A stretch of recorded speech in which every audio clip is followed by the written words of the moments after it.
नमस्ते। कैसे हैं आप लोग? सब अच्छे हैं ना? 12 खड़ी की श्रृंखला में अभी तक हम सारे 33 व्यंजनों की 12 खड़ी सीख चुके हैं, क से लेकर फ तक। अब आज की श्रृंखला में अंतिम श्रृंखला है 12 खड़ी की। इसमें हम आज 4 संयुक्त वर्ण क्ष, त्र, ज्ञ और श्र और 2 संयुक्त वर्ण र और 2 द्विगुण वर्ण ड़ और ढ, इनकी 12 खड़ी हम आज सीखेंगे। उसके पहले मैं आपसे एक बात कहना चाहती हूँ कि अभी तक मेरी यही कोशिश रही कि मैं आपको कि हिंदी के जितने भी ये व्याकरण के सब्जेक्ट टॉपिक हैं, उनको मैं इतने अच्छे सरल और इंटरेस्टिंग तरीके से आपको समझाऊं कि आपको रटना नहीं पड़े, आपके दिमाग में ऐसे बैठ जाएंगे फिर वो हमेशा आपके लिए, आप कभी भी उनको भूल नहीं।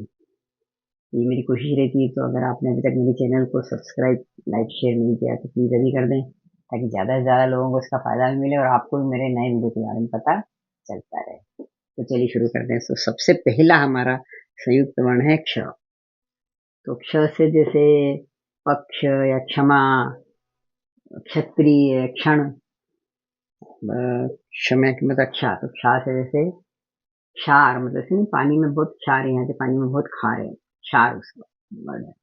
फिर दूसरा शिक्षा, कक्षा, रक्षा, इच्छा से हुए। फिर क्षमी की मतलब छोटी की मतलब क्षी। तो क्षी से क्षितिज, जहाँ आकाश और धरती मिलते हैं ना, क्षितिज कहते हैं हिंदी में। फिर परीक्षित, फिर शिक्षक, शिक्षिता, शिक्षित मतलब जो पढ़ा लिखा है, और शिक्षिका मतलब पढ़ाने वाली शिक्षिका, हमारे टीचर हैं। और बड़ी की मात्रा क्षी, जैसे पक्षी या फिर साक्षी मतलब गवाह, जो जैसे कोर्ट में जो गवाही देते हैं ना गवाह, उनको साक्षी कहते हैं। फिर क्षु, क्षमा छोटे की मतलब क्षु, क्षु मतलब क्षुधा, क्षुधा मतलब भूख। या फिर जैसे चक्षु, चक्षु मतलब आंख, और चक्षुषा मतलब आंखों देखा प्रमाण, आंख से जो देखा ऐसा कोई प्रमाण है उनके पास। फिर क्षमा बड़े की मात्रा क्षु में क्षुद्र, क्षुद्र मतलब तुच्छ, जैसे कि बहुत ही तुच्छ प्रकृति का, बहुत ही क्षुद्र प्रकृति का व्यक्ति, मतलब उसकी सोच वाइड नहीं है, बहुत ही क्षुद्र प्रकृति का है। फिर क्षेत्र जैसे क्षेत्र मतलब एरिया, क्षेत्रफल। या कुशल क्षेम पूछते हैं, जैसे हम किसी के हालचाल पूछने जाते हैं तो उससे पूछते हैं आप अच्छे तो है ना, तो वहाँ हिंदी में उसके लिए क्या शब्द यूज प्रयोग करते हैं? कुशल क्षेम पूछने गए हैं। फिर क्षय से तो मुझे कोई याद नहीं आ रहा शब्द। और क्षोभ से जैसे क्षोभ मतलब दुख, दुख का पर्यायवाची शब्द है। फिर दूसरा पक्षों, जैसे मैंने अभी देखा पक्ष, देखा ना, मतलब पक्ष के दो अर्थ होते हैं। पक्ष में दो पार्टी, जैसे आपको दोनों पार्टी की, दोनों पक्षों की बात सुननी चाहिए। या फिर जैसे पक्ष का मतलब पहलू भी होता है, सारे एस्पेक्ट। जैसे न्यायाधीश होते हैं, जज, वो किसी भी बात के सारे पक्षों के ऊपर ध्यान देकर, सारे पहलुओं को, सारे एस्पेक्ट के ऊपर ध्यान देने के बाद ही उस अपना निर्णय देते हैं। अब उसके बाद में क्षो, क्षम और क्ष से तो मुझे तो कोई शब्द याद नहीं आ रहे, मुझे लगता नहीं कोई शब्द है, अगर हों भी तो मुझे तो अभी याद नहीं आ रहा है ना। ये क्ष, ये जो संयुक्त वर्ण है हमारे, और जो ये द्विगुण वर्ण है, इनसे एक्चुअली दूसरे व्यंजनों की तुलना में शब्द बहुत कम हैं, पर कम है उनकी तुलना में, है ना। तो ये इतने शब्द मैंने आपको बताए।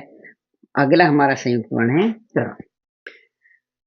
जैसे त्र से पत्र, चरित्र। फिर आ की मात्रा त्रा, तो जैसे पत्राचार। जैसे पत्र मतलब लेटर, जैसे एक ने पत्र लिखा, दूसरे ने उसका जवाब दिया, तो ये हो गया पत्राचार। अब आजकल मोबाइल के कारण सब बंद ही हो गए। ठीक है, जैसे छात्रा, है ना, ये त्रा हुआ अपना। फिर त्राही त्राही मच गई, जैसे कि कहीं बहुत तूफान आ गया या बहुत बाढ़ आ गई, तो लोग घबरा जाते हैं, मतलब अपने दुख में कोई चिल्ला रहा, चीख रहा है, भागा दौड़ी हो रही, उसको कहते हैं त्राही त्राही मच गई। फिर त्रम छोटी की मात्रा त्रि, तो जैसे पत्रिका या क्षत्रिय, त्रिशूल, ये छोटे त्रि की मात्रा। अब बड़ी की मात्रा त्रि में जैसे पुत्री, मैत्री मतलब दोस्ती, जन्मपत्री, बड़ी की मात्रा आएगी। फिर त्रु में जैसे शत्रु, तो शत्रुघ्न, शत्रुघ्न सिन्हा हमारे एक्टर हो गए बहुत बड़े। फिर त्र में बड़े की मात्रा त्रु से तो कोई शब्द अभी याद आ नहीं रहा है। फिर त्र में एक ही मात्रा त्रे, तो ये जैसे त्रेता युग, सतयुग, कलयुग, है ना। अभी कौन सा युग चल रहा है पता है ना आपको? कलयुग। इसके पहले त्रेता युग आया था, उसके पहले सतयुग, जब हमारे रामचंद्र जी वो होते हुए थे तब उस समय को सतयुग कहते थे। फिर ये त्रमेय की मात्रा त्रय, त्रय मतलब जैसे त्रैमासिक, जो जैसे कोई कोई पत्रिका या कोई 3 महीने जो काम हुआ तो उसको कहते हैं त्रैमासिक, त्रैमासिक पत्रिका मैगजीन 3 महीने में जो निकलती है। या फिर त्रैलोक, तीनों लोग, जैसे मैंने अभी आपको त्रैलोक में तीनों लोग, आकाश, धरती और पाताल, जैसे हमारे माने गए 3 लोग, ये त्रैलोक्य। फिर त्रो से जैसे पत्रों, अभी जो आपको बताया पत्र, लेटर, तो पत्रों ज्यादा हुए तो बहुवचन में पत्रों। और पुत्रों, बेटे, ज्यादा, एक से ज्यादा बेटे तो पुत्रों। और त्रो, त्रम, त्रह से तो कोई शब्द मुझे याद नहीं आ रहे हैं, है ना। तो हमारा अगला शब्द, अगला अक्षर है ज्ञ। तो ज्ञ से जैसे यज्ञ या सर्वज्ञ, सर्वज्ञ मतलब जिसको सब कुछ पता है। अब ज्ञ के अंदर ज्ञा, तो जैसे आज्ञा, ऑर्डर, और ज्ञान, विज्ञान, फिर अज्ञानी जिसको विज्ञान नहीं है, ज्ञा हो। फिर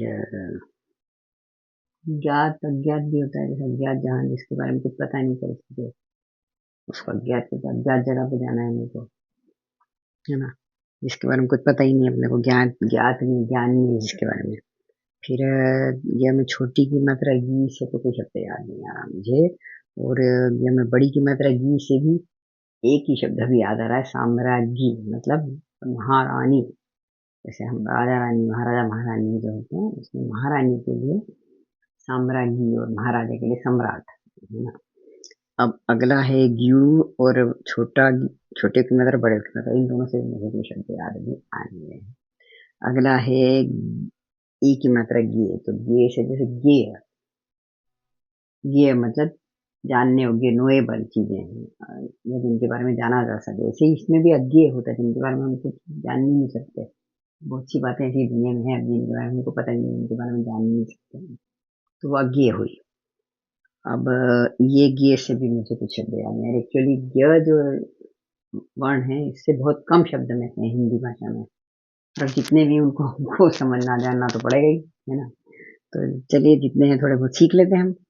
इससे तो कोई शब्द नहीं याद आ रहा। अब ज्ञो है जैसे, तो ज्ञो हमने अभी यज्ञ देखा था, तो उसका बहुवचन यज्ञों, प्लूरल हो गया उसका बहुवचन। या फिर एक यज्ञोपवीत होता है, ब्राह्मण लोगों को आपने कभी देखा हो तो वो ऐसे गले में धागा पहन के रखते हैं, उसको जनेऊ कहते हैं। ये उसी का पर्यायवाची शब्द यज्ञोपवीत है। अब इनके बाद ज्ञो, ज्ञम और ज्ञ से भी कोई शब्द मुझे याद नहीं आ रहा है। एक्चुअली बहुत कम शब्द है, जैसा कि मैंने आपको बताया। अब अगला और अंतिम हमारा संयुक्त वर्ण है श्र। श्र से श्रम, आश्रम या आश्रय, आश्रय मतलब सहारा देना। फिर श्रा से जैसे श्राप, श्राद्ध, तो फिर श्रावण, श्रावण का महीना होता है हिंदी में, जिसमें बारिश आती ना बहुत, श्रावण का महीना होता है। फिर श्रा में छोटी की मात्रा श्री से तो कोई शब्द नहीं याद आ रहा। और जो श्रा में बड़ी की मात्रा होती श्री, ये हिंदी भाषा में आदर देने के लिए इस शब्द का उपयोग करते हैं, जैसे श्री रामचंद्र जी, श्री कृष्ण। और जैसे जो मेरिड जो लेडीज होती है विवाहित, उनके लिए श्रीमती लगाया जाता है, और जो उनकी शादी नहीं हुई होती है और विवाहित होती है उनके लिए सुश्री। बेसिकली ये आदर के लिए, आदर सूचक शब्द है। और श्र में छोटे की मात्रा शु, तो जैसे अश्रु, आंसू, और अश्रुपूर्ण मतलब आंसू से भरी हुई, अश्रुपूर्ण आंखें मतलब आंसू से भरी हुई आंखें। और श्र में बड़े की मात्रा शु, तो शु का तो मुझे एक ही शब्द याद आ रहा है, सुशुषा, सेवा शुश्रूषा, मतलब जैसे कोई बहुत अच्छे से सेवा करते हैं तो उसके बारे में कहा जाता है कि बहुत अच्छे से सेवा शुश्रूषा की, ये एक शब्द इसके साथ जोड़ा जाता है। तो ये एक शब्द शु से याद आ रहा है मुझे, बड़े की मात्रा से। अब ये श्रम एक की मात्रा श्रेय, तो जैसे श्रेय से श्रेणी, श्रेणी मतलब डिवीजन, जैसे फर्स्ट डिवीजन तो प्रथम श्रेणी, सेकंड डिवीजन तो द्वितीय श्रेणी। फिर श्रेष्ठ मतलब बेस्ट, और श्रेणिक नाम होता है जैसे। और श्रम ऐ की मात्रा शई, श्रेय मतलब जैसे क्रेडिट, इसका सारा श्रेय आपको जाता है, इसकी सारी क्रेडिट आपको जाती है, ये श्रेय हुआ। फिर श्रम में ओ की मात्रा शो, शो से जैसे श्रोता मतलब सुनने वाला, ऑडियंस, और स्रोत जैसे मतलब ओरिजिन या इसका सोर्स क्या है, इसकी ओरिजिन कहाँ से हुई तो मात्र इसका स्रोत क्या है। और श्रो श्रम और श्र से तो शब्द याद आते ही नहीं, मुझे याद आ ही नहीं रहे। ठीक है, तो अब ये हमारे हो गए चारों संयुक्त वर्ण। अब हमारे दो द्विगुण वर्ण ड़ और ढ। ड़ से जैसे जड़ या पेड़, और ड़ में क्या मतलब ड़ा से जैसे पड़ा, आड़ा, खड़ा, जाड़ा, और ड़ में छोटी की मतलब अड़ी से जैसे चिड़िया, गुड़िया, फिर अड़ियल, और ये बड़ी की मात्रा है जैसे आड़ी, खड़ी, सड़ी हुई ये। फिर रू से कड़वा, एक ही शब्द याद आ रहा है मुझे। और ये रू से बड़े ऊ की मात्रा, रू से झाड़ू, एक ये भी इसमें भी शब्द, इसमें कई शब्द बहुत कम ही है, पर जो थोड़े बहुत याद आते हैं मैं आपको बताती जा रही हूँ। और रे से तो रे से आप कोई जैसे जाड़े, खड़े, पड़े, आड़े, ये शब्द हो रहे। फिर रई से तो कोई शब्द नहीं याद आ रहा है। अब जैसे रो तो जैसे बड़ो ना, या फिर जाड़ो, जाड़ो मतलब जैसे ठंडी का मौसम होता है ना, सर्दियों का मौसम, उसको उसका पर्याय वैसे ही जाड़ो होता है, जाड़ों के मौसम में। तो इस तरह से भी इसका उपयोग होता है। बाकी ड़ उड़ा मड़ से तो कोई शब्द लगभग नहीं है ना। अब अंतिम हमारा बचा द्विगुण वर्ण ड़। अब इनको द्विगुण वर्ण और संयुक्त वर्ण क्यों कहा जाता है, इसको हम अलग एक वीडियो में समझेंगे। तो अभी हम अगला अंतिम हमारा जो द्विगुण वर्ण है ड़, इसको इसके बारे में देखते हैं। तो ड़ से जैसे चढ़ना, पढ़ना, बढ़ना, आके मतलब रहा तो जो है चढ़ना, चढ़ा, बढ़ा। इसमें एक और आ सकता है जैसे अढ़ाई, ढाई जो 2.5 होता है, उसके लिए अढ़ाई शब्द भी कभी कभी उपयोग कर लेते हैं।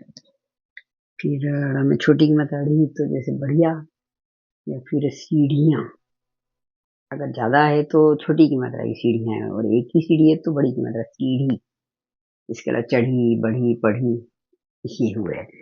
फिर ड़ में की मात्रा से तो कोई शब्द नहीं याद आ रहा। और ड़ में बड़े की मात्रा से जैसे एक शब्द याद आ रहा है, साढ़ू। एक्चुअली ये एक रिलेशन है, जैसे दो बहनें हैं तो दोनों के जो हस्बैंड होंगे, उनके पति जो होंगे, वो दोनों आपस में उनको साढ़ू भाई कहते हैं। तो ये एक संबंध है।